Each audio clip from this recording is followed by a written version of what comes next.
মানুষ কখনোই একদিনের মন খারাপে রাগ করে না, ঝগড়া করে না। এগুলো একদিনে তৈরি হয় না। দিনের পর দিন ছোট ছোট কষ্ট, ছোট ছোট অবহেলা, অপমান, কটু কথা, কিছু কিছু উপেক্ষা ধীরে ধীরে জমা হতে থাকে। কিছু মানুষ চুপচাপ এগুলোকে সহ্য করে নেয়। অনেকেই হাসি মুখে মেনে নেয়, কিন্তু সহ্যেরও তো একটা সীমা থাকে, তাই না? আসসালামু আলাইকুম আমার প্রিয় ইউটিউব পরিবারের সদস্যরা, সবাই কেমন আছেন? আশা করছি দেশ ও দেশের বাইরে, কাছে কিংবা দূরে, যে যেখান থেকে আজকের এই ভিডিওটা দেখছেন বা দেখবেন, সবাই ভালো আছেন। আল্লাহর অশেষ রহমতে আমিও বেশ ভালো আছি। চলে আসলাম আবারও একটা নতুন ভিডিও নিয়ে আপনাদের মাঝে শেয়ার করার জন্য। আশা করছি বরাবরের মতো আজকের ভিডিওটা আপনাদের কাছে একটু হলেও ভালো লাগবে। তাই অনুরোধ করছি, প্লিজ একটা লাইক দিয়ে সম্পূর্ণ ভিডিওর সঙ্গে থাকুন। নতুন কোনো বন্ধু যদি আমার চ্যানেলে এসে থাকেন, তাহলে বলবো একটা লাইক দিয়ে সম্পূর্ণ ভিডিওর সঙ্গে থাকুন। এমনও তো হতে পারে ভিডিওটা দেখতে দেখতে ভিডিওর কোনো একটা অংশ আপনার কাছে ভালো লেগে গেল। আর তাই যদি হয়, আর এই ধরনের ভিডিও যদি আপনি আরও দেখতে চান, তাহলে আপনি চাইলে আমার চ্যানেলটা সাবস্ক্রাইব করে রাখতে পারেন। এতে করে আমি ভিডিও ছাড়া মাত্র নোটিফিকেশন আপনার কাছে পৌঁছে যাবে, আর আপনি আপনার সময় সুযোগ বুঝে ভিডিওটা দেখে নিতে পারেন।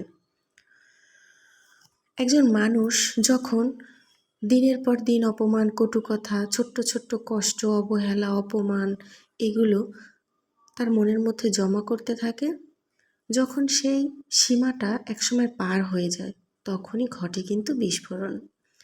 তখন আর ব্যথা বোঝা হয় না, কথা বোঝা হয় না, কাউকে বোঝাতে হয় না, সে শব্দেই গর্জে ওঠে। তখন মানুষ কিছু আর ভাবার আগে বলে ফেলে সব কিছু। হয়তো সে চুপ থেকেছে সম্পর্কে টিকিয়ে রাখার জন্য, এতদিন চুপ থেকেছে সম্পর্ক টিকিয়ে রাখার জন্য, আশেপাশের মানুষগুলোকে ভালো রাখার জন্য। কিন্তু একদিন হঠাৎ সে চিৎকার করে ফেলে আর বলতে থাকে যে আমিও তো একজন মানুষ, আমারও তো অনুভূতি আছে, তাই না? লোকে তখন ভাবে একটা কথায় এত রাগ কেন, কিন্তু তারা তো আর জানে না একটা কথার পেছনে আছে শত শত না বলা কথা। যে কষ্টের কথাগুলো এতদিন তাকে চুপ থাকতে দিলেও আজ হয়তো তাকে চুপ থাকতে দিল না। হয়তো এমন কিছু কষ্ট, এমন কিছু যন্ত্রণা ছিল তার মনের মধ্যে, যে কষ্ট আর দুঃখে তার মনটা একদম ভারী হতে থাকলো, ঠিক আকাশের মেঘ করার মতো। কিছুক্ষণ মেঘের পরেই যে আসে বৃষ্টি, সাথে বিজলির গর্জন। এটা যে সেই বৃষ্টি এবং বিজলির গর্জনের বহিঃপ্রকাশ, পূর্বাভাস। তাই কাউকে বিচার করার আগে একবার হলেও ভেবে দেখো, সে এতদিন চুপ ছিল, তাহলে আজ কেন চুপ থাকতে পারলো না? আমরা ঘরের মেয়ে বউরা সারা বছর যদি চুপচাপ থাকি, কোনো কথার প্রতিবাদ না করি, তার মানে তো এটা নয় যে আমরা দুর্বল, আমরা বোকা, আমরা কিছু বুঝি না, কথার প্রতিবাদ করতে জানি না। নিজের অপমান হলে, দুঃখ কষ্ট হলে সেই কথার বিপরীতে কাউকে কিছু বলতে পারি না, এমনটা তো নয়। কারণ আমরা চুপ থাকি সম্পর্কের জন্য, কিছু কিছু ক্ষেত্রে মান সম্মানের জন্য, কিছু কিছু ক্ষেত্রে বিপরীত মানুষটাকে একটু সম্মান দিই, একটু সময় দিই, যাতে সে আমাকে বুঝতে পারে। কিন্তু আদৌ কি সেটা শেষ পর্যন্ত হয়? বিপরীত মানুষগুলো আমাদেরকে সবসময় খোঁটা মেরে কথা বলে, খোঁচা মেরে কথা বলে, সবসময় অপমান করতে কি একটুও ছাড় দেয়? একটুও বোঝে যে ওরাও তো একটা মানুষ, ওরাও তো নিজের পরিবার ছেড়ে, পরিজন ছেড়ে, সবচেয়ে আর কি গভীর যে সম্পর্ক, নারীর যে টান, বাবা মায়ের সাথে সম্পর্ক, সেই সম্পর্কটা শেষ করে নতুন একটা পরিবেশে চলে আসে। এই কথাগুলো কি কেউ মনে রাখে কখনো? কেউ মনে রাখে না।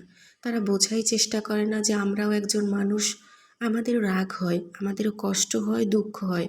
হয়তো আমরা সবসময় প্রকাশ করি না বা প্রকাশ করতে চাই না, নিজেকে গুটিয়ে রাখতে চাই। আর সেই চাওয়াটা যখন গর্জনে পরিণত হয়, তখন কিন্তু বুঝতে হবে নিশ্চয়ই মনের ভেতরে সেই কষ্টটা পাহাড় সমান হয়ে গেছে। তাকে বয়ে নেওয়া বা বয়ে বেড়ানো এখন আর সম্ভব হচ্ছে না। সেই কষ্টটাকে বয়ে নেওয়া এখন অনেকটা কষ্টসাধ্য হয়ে যাচ্ছে।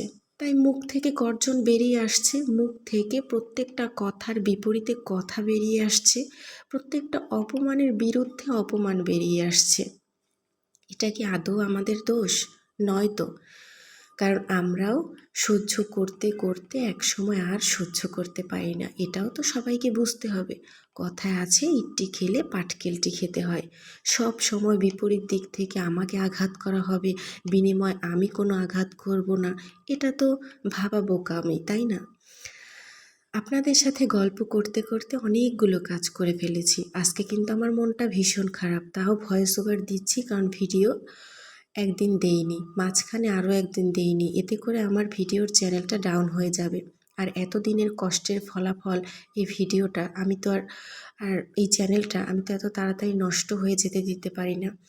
তাই অনেক কষ্ট করে মনের মধ্যে শত দুঃখ কষ্ট চাপা রেখেও ভয়েস ওভার দিচ্ছি ভিডিওটা আপলোড করার জন্য। জানি না আদৌ শেষ পর্যন্ত দিতে পারবো কিনা। গতকালকে আমার জায়ের বাবা মারা গিয়েছে, সবাই আমরা সেখানে গিয়েছিলাম রাতে থাকার জন্য, আবার চলে এসেছি কারণ বাচ্চাদেরকে নিয়ে ওই পরিবেশে থাকাটা সম্ভব নয়।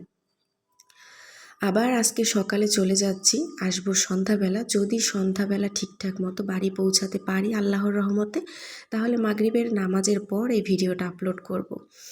জানি না আল্লাহ কি রেখেছেন ভাগ্যে, যদি আল্লাহ চায় সব ঠিকঠাক মতোই হবে। আসলে ওইখানে গিয়ে এতটাই আর কি দুঃখ হয়। আমার জায়ের মা, আমি তাকেই আম্মু বলে ডাকি, আর আমার জায়ের বাবা যে মারা গিয়েছেন তাকে আমি আব্বু বলে ডাকতাম। তিনি আমাকে বড় মেয়ের মতো ভালোবাসতেন।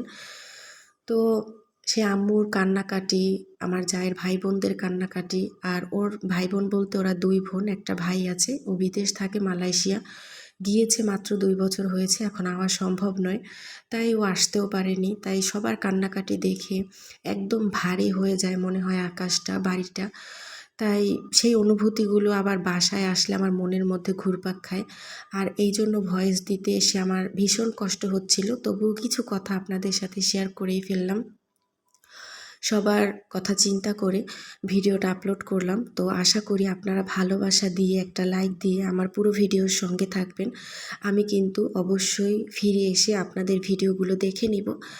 আর আপনাদের ভালো লাগা খারাপ লাগা একটা ছোট্ট কমেন্টের মাধ্যমে জানাবেন, তাহলে কিন্তু আমি বুঝতে পারবো আর আমার ভীষণই ভালো লাগবে। তো সবাই ভালো থাকবেন। আর আমার জন্য, আমার জায়ের জন্য অবশ্যই দোয়া করবেন। আর অবশ্যই আমার জায়ের বাবার জন্য, মানে আব্বুর জন্য দোয়া করবেন। আল্লাহ যেন তাকে বেহেশতবাসী করে, তার জীবনে করে থাকা সকল গুনাহ যেন আল্লাহ তাআলা মাফ করে দেন। আসলে মনটা একদম ভারাক্রান্ত হয়ে আছে, কারণ আমি তাকে আব্বু বলে ডাকতাম, ঠিক নিজের বাবার মতোই ভালোবাসতাম। তো আজ তিনি পৃথিবী ছেড়ে চলে গেছেন। আসলে প্রিয় মানুষকে হারানোর কষ্টটা কোনো কিছু দিয়ে পূরণ করা যায় না। আমি এই বাড়িতে বিয়ে হয়ে আসার পর আমার দাদা শ্বশুর এবং আমার দাদি শাশুড়িও মারা গিয়েছে। আমি তাদেরকেও ভীষণ ভালোবাসতাম। তাই আগে থেকেই বুঝি, আগে থেকেই জানি প্রিয় মানুষকে হারানোর কষ্টটা কতটা মর্মান্তিক হতে পারে। তো আমার যে যা বা তার মা, তার ভাই বোনকে আর কি বোঝানোর, ভালোবাসা দেওয়ার মতো আর কি ভাষাই আমার কাছে নেই। তবে আল্লাহর কাছে একটাই চাওয়া, আল্লাহ যেন তাদের সবাইকে ধৈর্য শক্তি দেয়। এই কঠোর পরিস্থিতিতে, কঠিন পরিস্থিতিতে যেন তারা নিজেদেরকে মানিয়ে নিতে পারে, সহ্য করে নিতে পারে। আল্লাহ তাদেরকে সবাইকে হেফাজত করুক। আর আমার প্রিয় ইউটিউব পরিবারের সদস্যরা, আপনারাও সবাই ভালো থাকবেন, সুস্থ থাকবেন, নিরাপদে থাকবেন। আর আমার জন্য অবশ্যই দোয়া করবেন। আজকের ভিডিওটা আমি কাজ সম্পর্কিত কিছুই আপনাদের সাথে বলতে পারলাম না, তবে আপনারা তো দেখেই বুঝে নিয়েছেন প্রতিদিনের কাজকর্ম। তারপরে এই দুপুরের টেবিল সাজিয়েছিলাম, সেটা আপনাদের সাথে শেয়ার করলাম। আজকের ভিডিও এই পর্যন্ত। আল্লাহ হাফেজ, আসসালামু আলাইকুম।